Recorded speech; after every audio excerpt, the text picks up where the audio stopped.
AP CM Nara Chandrababu Naidu జన్మదినాన్ని పురస్కరించుకొని తిరుమలలో శ్రీ వెంకటేశ్వరుని అఖిలాండం వద్ద ప్రత్యేక పూజలు నిర్వహించారు.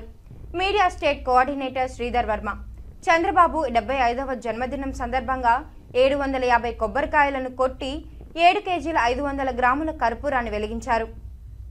తమ అభిమాన నేత దీర్ఘాయుష్షు టీడీపీ అధికారంలోకి వచ్చేలా చూడు గోవిందా అంటూ మొక్కులు సమర్పించుకున్నారు.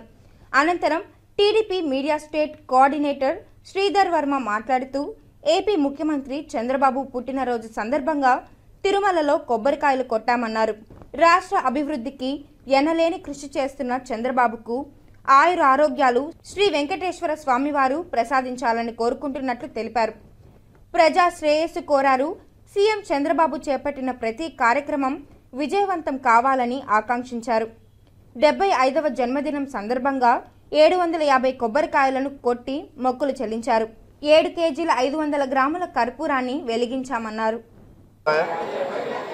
ఈరోజు మన రాష్ట్ర ముఖ్యమంత్రి ప్రజా ఆపద్బాంధవుడైనటువంటి నారా చంద్రబాబు నాయుడు గారికి 74 సంవత్సరాలు సుదీర్ఘ పరిపాలించి 75వ సంవత్సరంగా అడుగుపెడుతున్న సందర్భంగా ఈరోజు మేము ఆ కలియుగ వెంకటేశ్వర స్వామికి 750 కొబ్బరికాయలు కొట్టి 7.5 కేజీ కర్పూరం వెలిగించి భక్తిని చాటుకోవడం జరిగింది. ఎందుకంటే ఆయన జన్మ ఏదైనా రూపం ఏదైనా మానవుల కోసమే, రాష్ట్రం కోసమే, దేశం కోసమే జీవిస్తున్నాడు. కాబట్టి ఆ కలియుగ వెంకటేశ్వర స్వామి ఆయనకి మంచి ఆరోగ్యం ప్రసాదించి ఆయన చేస్తున్న కార్యక్రమాలన్నీ కూడా సక్సెస్ పదంలో నడిపించాలని, ఆయనకి మంచి ఆశీస్సులు కల్పించాలనేసి మేము అందరం కూడా కోరుకుంటూ ప్రార్థిస్తున్నాం.